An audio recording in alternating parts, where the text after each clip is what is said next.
December 15th, 2023, 9:30 p.m. Alas, this terrible day of punishment is on the way. Destruction from the Almighty is almost here.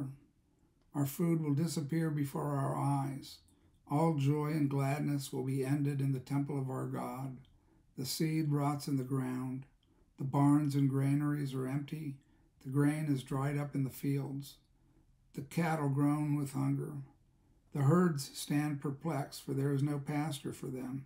The sheep bleat in misery. Lord, help us, for the heat has withered the pastures and burned up all the trees. Even the wild animals cry to you for help, for there is no water for them. The creeks are dry and the pastures are scorched.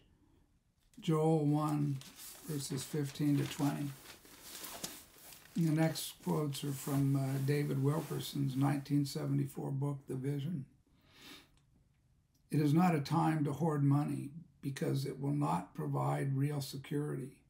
It is still possible that we can face the time when even government-insured savings will not be paid.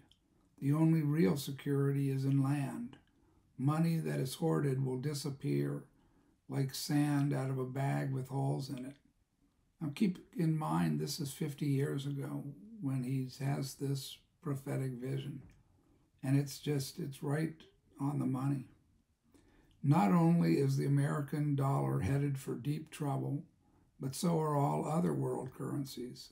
I see total economic confusion, striking Europe first, and then affecting Japan, the United States, Canada, and all other nations shortly thereafter. I believe we're going to witness the bankruptcies of some of this nation's major and most popular corporations. I see tremendous difficulty arising for credit corporations. There are going to be many people unable to pay off their heavy obligations to major credit card companies, causing near chaos. Thousands of small businesses will also be forced into bankruptcies. The number one temptation for the last Christian will be prosperity. I see millions of Christians being deceived by prosperity and tested by it more than through poverty. Here's the vision that Wilkerson had, Pastor Wilkerson. And the Lord said unto Satan, Where have you come from? Satan answered, From going to and fro in the earth and observing the last Christian. And the Lord said unto Satan, Have you considered these last day Christians, how dedicated, how upright, how God-fearing, and Christ-loving they are, how they try to run from your evil plots? Can only imagine the sanctimonious Billy Grahams of the time, Jerry Falwell. Let's see. Then Satan answered the Lord, Yes, but take away the hedge you've built around them. Job wouldn't forsake you in his poverty, but just increase and bless all the last Christians far beyond anything Job ever had, and then see what happens. Make all these last Christians far beyond anything Job ever had, and then see what happens. Make all the last Christians affluent like Job. Build them fancy new homes. Give them fine automobiles, all the money and gadgets they need. Swamp them with campers, boats, world travel, fine clothes, exotic foods, land holdings, and savings accounts. See what happens to your last Christians when they become full, rich, increased with goods, and are in need of nothing. They will forsake God and become self-centered. It's amazingly accurate prophecy, considering none of these gadgets or anything he's describing 50 years ago were not even on the horizon. I see automobiles, clothes, motorcycles, and all kinds of materialism becoming a bigger hindrance to the Christian than drugs, sex, or alcohol. See, back then, drugs, sex, and alcohol were the big problems. I can vouch for that personally. I see thousands of Christians attached to and obsessed by things. They are so wrapped up in materialism that they become lukewarm, blind, weak, and spiritually naked. Yet in the midst of all their materialism, they are miserable and totally dissatisfied. In my vision, I see Satan standing back and laughing with glee.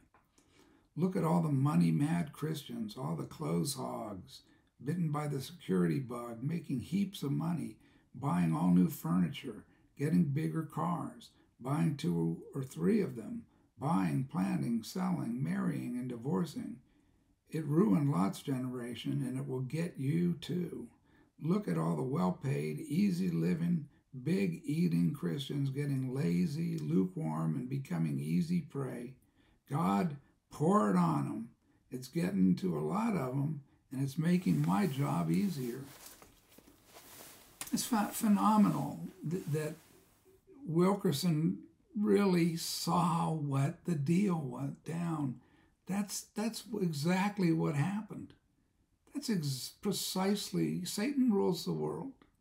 As we know, reading the Bible, when he tempts Christ, he can give anything to anybody. He can give Henry Kissinger all the power he wants.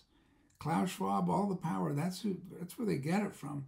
People thinking that a jackass like Joe Biden or Nancy Pelosi, I'm an equal opportunity insulter, or Mitch McConnell or Fetterman, a guy who's had a stroke and is brain dead, that these people really got to the high office on their own natural brilliance and abilities. That alone convinces me that there is a God and there is a Satan, because there's no way in the world these half-wits that have been these senile, they have senile dementia, Feinstein, senile dementia, both Pelosi's. It's alcoholism. Alcoholism permanently damages brain cells. Alan Watts had it, the great guru. He's as nuttier than a fruit.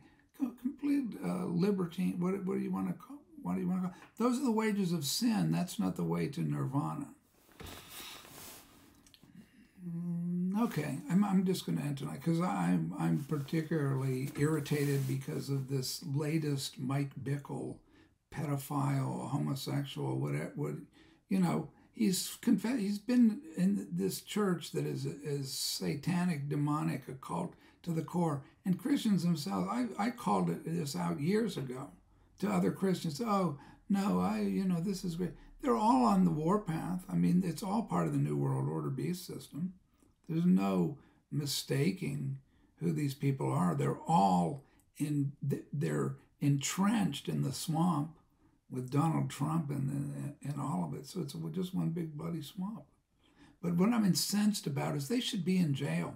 Hunter Biden, all of these people for sex crimes, the assault charges. Why is Trump going to one trial after another when there's no evidence whatsoever that he assaulted any women or is a pedophile?